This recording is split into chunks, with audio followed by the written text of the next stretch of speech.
প্রিয় দর্শক দেখুন, আস্ত সরপুঁটি মাছ রান্না করছি।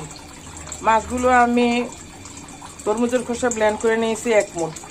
এতে বেসন দিয়েছি, আদা, রসুন, পেঁয়াজ, গোলমরিচ এগুলো ব্লেন্ডার করে নিয়ে তরমুজের খোসা এবং বেসন সহ মাছে মাখিয়ে নিয়েছি। তেলে ছেড়ে দিয়েছি। মাছগুলো দেখান তেলে কীভাবে ভেজে নিয়েছি, কি নাইস হয়েছে।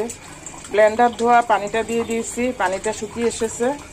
আমার রেসিপিটা হয়ে গিয়েছে। দেখুন কত নাইস হয়েছে মাছগুলো। এভাবে আপনি ইচ্ছে হলে সরপুঁটি মাছ করে খেতে পারেন আস্ত। এটা আমি গ্রাম থেকে এনেছি, একদম টাটকা মাছটা। দেখুন কত সুন্দর হয়েছে। এভাবে ইচ্ছে হলে দর্শক আপনি তরমুজের খোসা দিয়ে সুন্দর করে মাছ ফ্রাই করে নেবেন, সরপুঁটি মাছ। এটা অনেক দুর্দান্ত স্বাদ হয়। ভালো থাকুন দর্শক। আল্লাহ হাফেজ। আসসালামু আলাইকুম। আমার চ্যানেলটি সাবস্ক্রাইব করুন, লাইক করুন, কমেন্ট করুন। আল্লাহ হাফেজ।